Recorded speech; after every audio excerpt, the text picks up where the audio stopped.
Today on the report program, California jurors may be facing some large fines for using their phones. Fullerton City Council proposes a new way of electing its board members. And this week may feel like a drag, but last week's drag was a turn up on campus. All this and much more on the report program.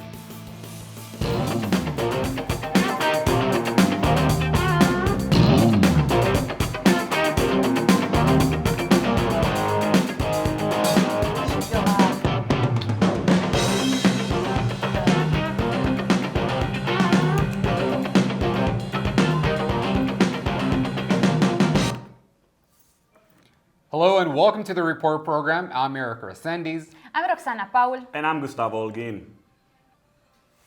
California jurors who tweet or Google search cases could now face large fines. Our reporter Natalie Aguirre has more on the story. As American citizens, it is our civil duty to serve as jurors in our local courts. When our time comes, we turn to our phones and electronic devices to pass time. But California state officials authored a bill that would allow judges to fine jurors up to $1,500 for social media and internet violations, which have led to unfair trials in the past. The problem with that is it can lead to a mistrial, and we've seen that happen across the country, where verdicts have been tossed out, trials have had to be redone. In 2011, a state law was passed which made improper electronic communication and research punishable, but these large fines would support the law. We also think it will be a deterrent to jurors and therefore will improve the court process. As of now, the bill authorizes judicials to select some county courts for a 5-year pilot program for the bill. Reporting for the report program, I'm Natalie Aguirre.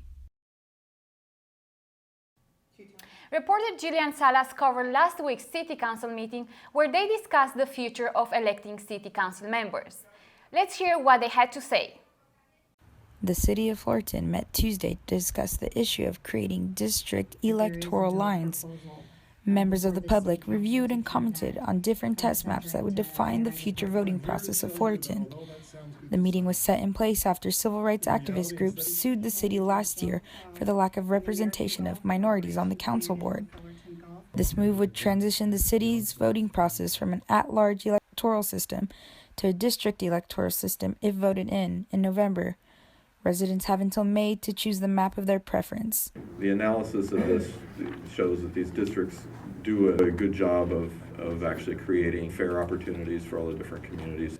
This is Jillian Salas from the report program. Is it too much to expect the safety for your personal privacy when staying at a well-known hotel for a weekend getaway? Sportscaster Erin Andrews has finally come to a settlement on Monday for the peephole lawsuit against her stalker back in 2008. Here's Miranda with more. Good morning. Good morning. A confidential settlement has been made between Erin Andrews and the hotel owner of the Marriott at Vanderbilt University from the peephole lawsuit in 2008, where a man admitted to have secretly videotaped Andrews while she was nude. The man was her stalker, Michael David Barrett. He claims that the reason he made the tape was because he was broke. Erin is an American sportscaster and news television personality who has been a role model to thousands of young women by building her career in a predominantly male industry.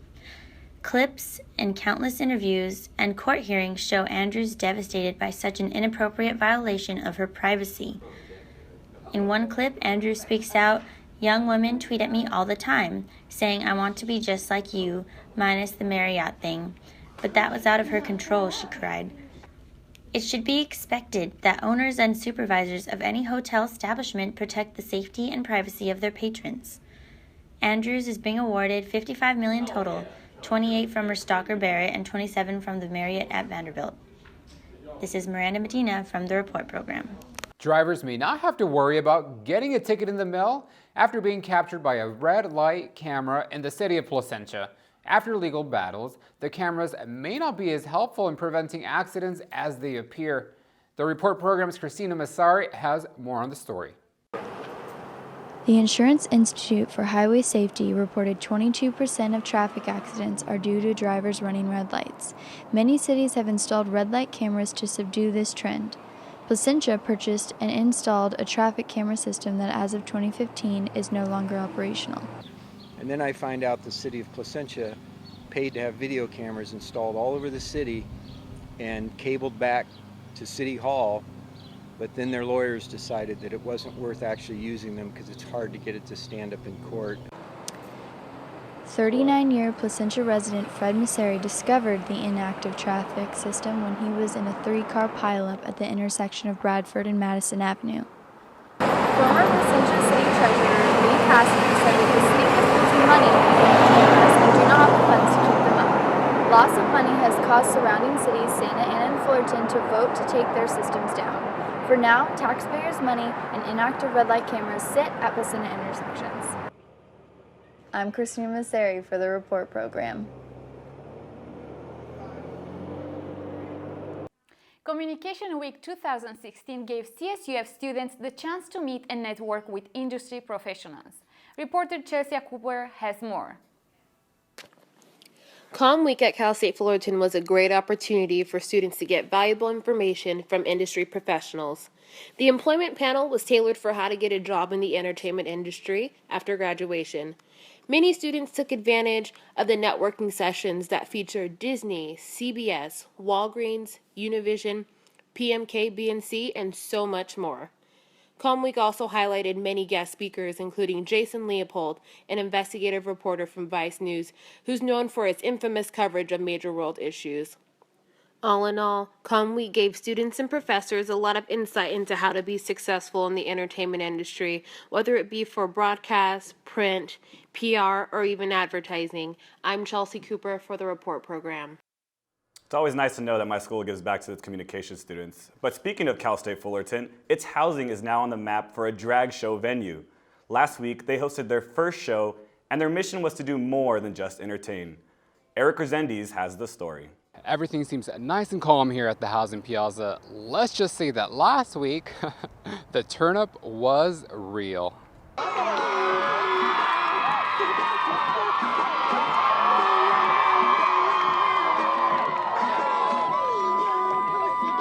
So this was the first student housing drag show, and we wanted to make it big.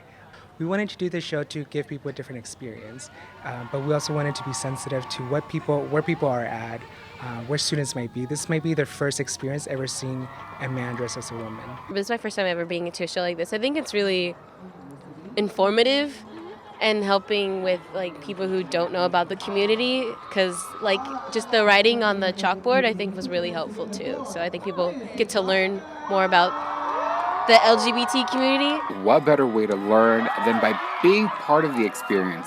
Some students participated in a lip sync battle, and student Lamar Roberts won first place. I'm just grateful to see this happening, and that our school is willing to do this so that people can learn about acceptance and learn about different arts and cultures and subcultures. Alessandra Devine, the host of this show, graduated from Cal State Fullerton. I'm an alumni, graduated last year, human services major. It was great coming back because I haven't been here since I graduated. So it was really a fun experience. I hope to come back next year in whatever events they have. So many people showed up. I think the support's there, and I'm curious to see what they're going to say tomorrow. Whether this is a good feedback or whether we need to change some things or create other opportunities for students to do it. But I'm curious to see what they're going to say tomorrow. Thank you for having us, Cal State Fullerton. USA. We spoke to Sal today, and the feedback he got was amazing. And he says that the goal for next year is bigger and better. From the Housing Piazza at Cal State Fullerton, Eric Resendiz, The Report Program. It's great that our campus is giving back to the students, but now our students from Cal State Fullerton are giving back to the community. They transformed a group project into something that can change the lives of others. This was possible thanks to a nonprofit organization, and Roxana Paul has more on this heartwarming story. This past weekend, together with RISE, a nonprofit organization, gave the opportunity to a group of students from Cal State Fullerton to collaborate with them for a good cause. During the event, Arts for Foster Love, people could enjoy live music, food, and body drawings. The purpose of it was to make people aware of the problem and get funds to help children and youth without a home. The union between the students and Together We Rise was possible because the organization already helps those in need. Instead of children who have to move from house with a trash bag, we give them a backpack with a bear and a colored book so they can feel more loved and feel the family love that they unfortunately don't have. Monserrat Flores tells us what most impressed her about the union. What most got our attention is that this organization helps. We started as a project where we wanted something to get our attention, something we had passion about, and we wanted to help and educate people. Thanks to these organizations and projects, students can get involved and give back to the society. For the report program, I'm Roxana Pau. Ever look at California State Fullerton's emblem and wonder what is significant about an orange tree? Many are surprised to find the answer. Reporter Morgan Klein has the story. Cal State Fullerton's university logo is the most commonly used element of the institution's visual identity system. The tree featured symbolizes academic and personal growth, knowledge, and transformation. There are orange trees planted on both sides of the Mahalo building on campus, and many students do not know they are allowed one orange per day. I think the orange trees are symbolic because we're in Orange County, but I don't think other students would mind other fruits growing on campus, or it doesn't have to be fruits, just any kind of trees. But some students were devastated to hear orange trees have been cut down in previous years for campus renovations. They should definitely do something, at least plant one tree, if not like try to reconstruct all of them somehow. Yeah, I think they should. Maybe put up a really big one in the middle and then start putting up everywhere around. I think they should just put them all over the school. It doesn't matter. Let's promote some healthy living. The trees on campus symbolize the school's emblem and encourage students to grow academically and to always reach higher. I'm Morgan Klein reporting from the Report program. Now feel a little bit better about taking one orange per day from our campus. Other campuses in the news, UC Tennessee students are striking for funds of diversity. Valeria Murguia has the story. And so not only is Nashville not doing what they need to be doing, but administration is not standing up for us whatsoever. Dressed in black, USC Tennessee students as well as faculty had a message. They marched and even laid in order to stop legislation from trying to defund the Office for Diversity and Inclusion. That this is important to us, that they should respect what we think and how to run our university, and stop trying to micromanage us. This has been Valeria Murguia with OC News. The NBA playoffs seem to be wearing down some players. Which team's players suffered injuries? More after the break. There's one thing you can never have sex without. It's not something you buy. Or something you take. In fact, there's only one way to get it. It has to be given to you, freely. It's consent. Because sex without it isn't sex. It's rape. Consent. If you don't get it, you don't get it. It's on us to stop sexual assault. Learn how and take the pledge at itsonus.org. Why is my son having trouble in school? Finding lowest airfare to Istanbul. No, I'm tired of fighting with my son over his homework. Home, walk, restaurant. Need a review? No. He's smart, but his mind wanders. 7 wonders of the world. Why don't you understand me? I do. I was trying to show how Connor feels every day. Redirecting to understood.org. Join parents and experts at understood.org, a free online resource about learning and attention issues to help your child thrive. With injuries happening throughout the NBA playoffs, teams have to rely on their superstars more often. The Celtics and the Hawks needed overtime to decide the winner for the 4th game of their series. Gustavo Holguin has more about the ball game. With 15 seconds left, Isaiah Thomas tied the game after driving through an Atlanta Hawks double team in Game 4 of the NBA Eastern Conference playoffs. The game went into overtime after Jeff Teague was unable to get a shot off before the buzzer. Head coach Brad Stevens said the Celtics had to rely on a strong performance from Marcus Smart after losing guard Avery Bradley for at least the rest of the series. Marcus just played a great game, period. And, you know, we've talked about it before, like, you know, Marcus has had his ups and downs, but Marcus on this stage and with his consistent work ethic and with his competitive spirit, you really trust that good things will happen. After Atlanta pulled within 4 points, Thomas put the game away by hitting a corner three with 30 seconds left. However, Thomas's big assist came after the game. His children joined him during the press conference and got some media time of their own. Hi. My son's Jaden. This is the basketball player, and this James. He makes him do everything.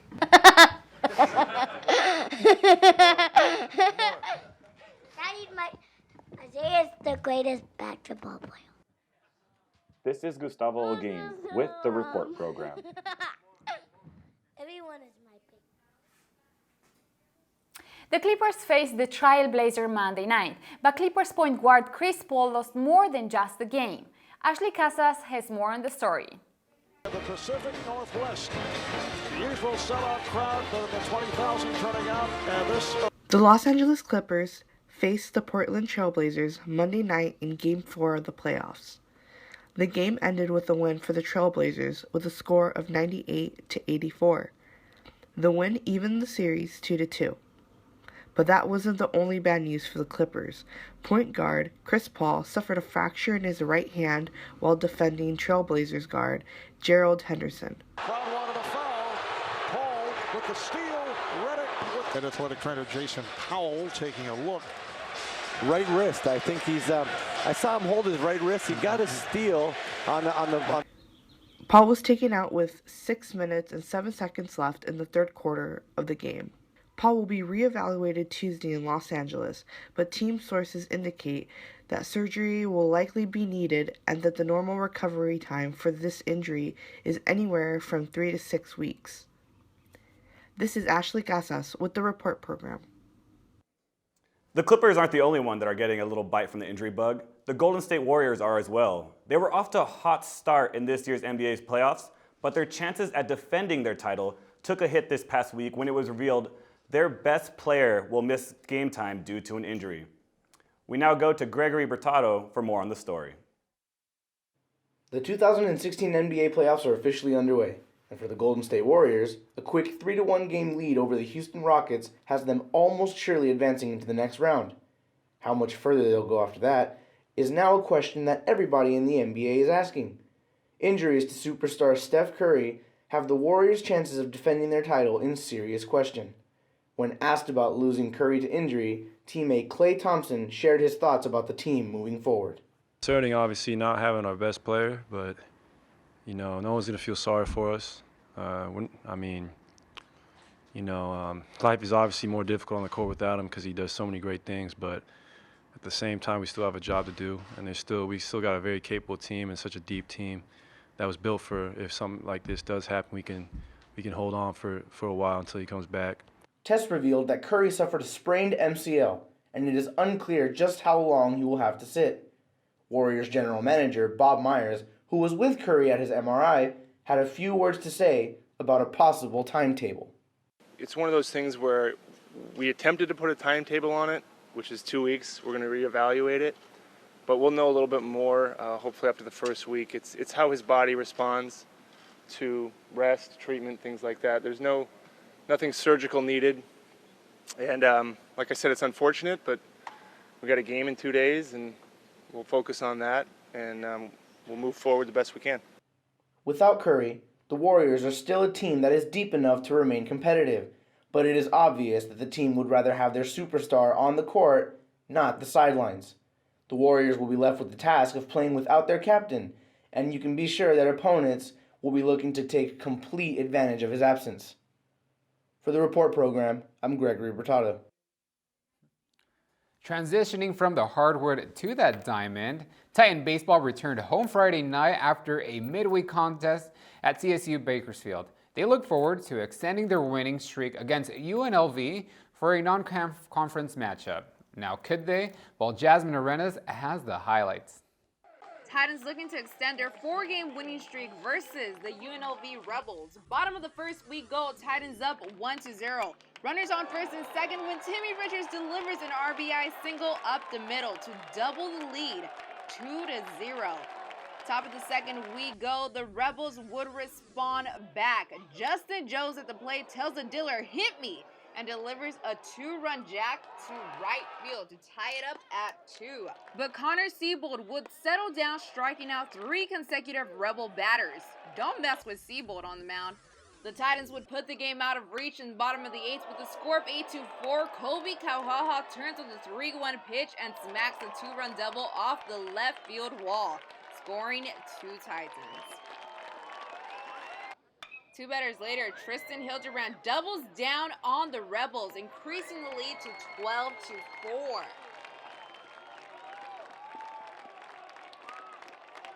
And that's the way it would end. Titans win their 5th straight and improve to 23-13 overall. Coach shared how proud he is of his team. You've got to be impressed with this team. 17 hits, a season high. I mean, what do you think about your hitters? I thought they did a pretty good job tonight. You know, they're not giving stuff away, and sometimes it takes a little while, but we threw up some crooked numbers tonight, and when you throw up crooked numbers, they add up and added up to 17 hits and 12 runs, and we'll take that every time out. It was a career-high game for the Titans as Connor Siebold had 11 Ks on the mound versus the Rebels, while Tanner Pinkston had a 4-hit game. And overall, the team performed phenomenal with 17 hits, a season high. The Titans look to continue this type of play tomorrow night at 6 p.m. for Game 2 versus the Rebels. From Goodwin Field, I'm Jasmine Arenas, Titan Sports Recap. When we come back, Hollywood mourns the death of a pop icon. And which artist is breaking records with their newest album? More after a short break. Stay with us.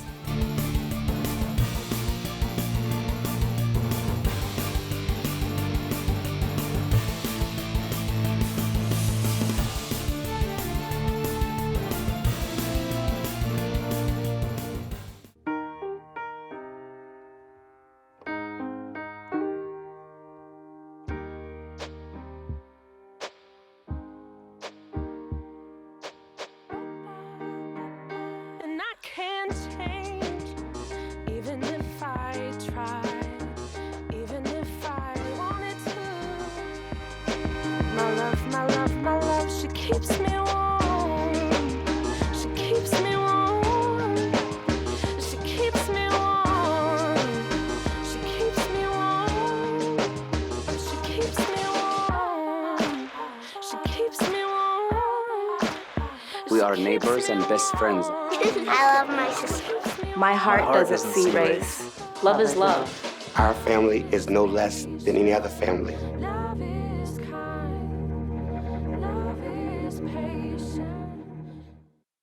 After having a little taste of the lemonade, all the viewers on iTunes are also getting into the Kool-Aid. It leads the sales on top downloads on iTunes this week. Beyonce's most recent album is All the Buzz. And did she give her Beehive insight to the alleged Jay-Z cheating scandal? Natalie Gomez tells us more. Beyonce breaks the internet yet again. Queen Bee dropped her long-awaited album, Lemonade, and the Beehive is sure buzzing. The album dropped this past weekend with 13 tracks, including the single Formation she surprised us with at Super Bowl 50. The album itself is being questioned because of the musical content. Beyonce talks about infidelity, heartbreak, and everyone seems to be asking if the lyrics are about Jay-Z. Beyonce's Formation World Tour will kick off in just a few days. So for those of you attending the concert, bring out those flashcards and learn the 13 songs. The album is currently #1 in at least 90 countries. And I'm pretty sure the buzz will not stop bringing about this new album. Here's a sneak peek at it. What am I doing, my love? I'm Natalie Gomez with The Report Program. And if you haven't checked out Beyonce's Lemonade album, you gotta. I mean, it's very powerful, not only in the, in the magic of the music and the art, but the visuals really impact the story. And going from Queen Bee to a Prince, the artist known as Prince died Thursday, leaving behind one of the most influential and best-selling careers in music history. Luis Medina has a story of Prince. See you laughing, babe.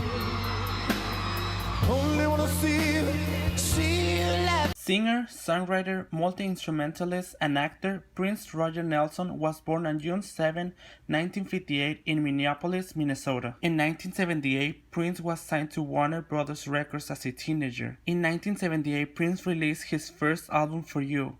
Prince's early music career saw the release of Prince, Dirty Mind, and Controversy, all of which created controversy due to their fusion of religion and sexual themes. The singer found international success with the release of his first record, 1999, and created the album and film Purple Rain in 1984. With the release of the soundtrack Batman in 1989, Prince has become one of the America's most commercially successful pop artists. Prince changed his name into an unpronounceable symbol in 1993, which he used until 2000. During that time, he was more frequently referred as the artist formerly known as Prince. Protected of his music, he wrote, composed, produced, and played most of the instruments of his albums. He won 7 Grammy Awards and earned 30 nominations. He won an Oscar for Best Original Song Score for Purple Rain and a Golden Globe Award. He was introduced into the Rock and Roll Hall of Fame in 2004. But on Thursday, 21st, 2016, Prince was found dead. The 57-year-old singer was found unresponsive in his residence in the city of Minneapolis. Medical examiner's office are continuing to investigate the circumstances surrounding his death. To this day, Prince's music continues to inspire future generations. Reporting for the Report program, Luis Medina. Purple rain, purple rain. As Luis reported, Prince has passed away, and we here are all feeling for that. Emily Cordes has a different angle on the story. Let's hear it. Prince was a music legend and is considered one of the greatest musicians of all time. At the age of 57, he was found dead in an elevator in his home in Chanhassen, Minnesota on Thursday. His death has shocked thousands of fans around the world. A wild persona and a talented artist and musical icon is now gone. Prince won 7 Grammys, had 5 #1 singles, and an Oscar. His accomplishments have made him one of the most successful artists of all time. Yet, Prince was not just a singer. He was a producer and a performer and wrote tunes for others that made them famous. Through his own music, he earned the nickname His Royal Badness, and after his hit single Purple Rain, the fans called him the Purple One. Prince performed his final concert last week in Atlanta, and after, flew back to the state that he had always called home, Minnesota. Sheila E., a musician and entertainer, had this to say about the death of Prince. Knowing him, he wants everyone to celebrate him and celebrate his life. Outside of his Chanhassen estate in Michigan, fans showed up to pay their respects to the music legend that inspired many. When asked about how she felt about the passing of Prince, Elise Lane had this to say. In mourning like everyone else, I mean, he was so beautiful and alive, and then all of a sudden, he's gone. The cause of Prince's death remains unknown. An autopsy has been performed within the last few days, but sources have said that it can take up to several weeks before the results are known. Reporting for the Report program, I'm Emily Cordes. Us here at the Report program give everyone their best, to who that was affected by Prince's death. He's one in a lifetime type of artist, and we thank you, Prince. Back to Cal State Fullerton. Paying attention in class may be tedious, but a new app is here to motivate students to stay off their phones during class time. Carolina Quixiano has the story. Pocket Points is an app created by Chico State students when they realized phones were the ultimate distraction in class. The app rewards students for locking their phones during lectures. Pocket Points is definitely my new favorite app. Students are obsessing over Pocket Points, possibly because it's so easy to use. All they have to do is open the app on campus, lock their phones, and they automatically start earning points redeemable at nearby restaurants. I've never been the type of person that really likes to use my phone in class, but sometimes I would find the apps are really distracting and things like that. So I started deleting them off my phone. But what I really like about this app is that it rewards you for it. So it's really cool when I'm in my accounting class or things like that, and it just really allows me to just shut off my phone and then go get a discount somewhere on campus. It's really, really great. Especially being a college student, it's really nice to save money and pay attention to class. I'm Carolina Quixano for the Report Program. Thank you, Carolina, for those tips. And a 13-year-old girl in Kentucky who helped a bullying victim is getting kudos for her act of kindness. Reporter Melina Joseph has this story.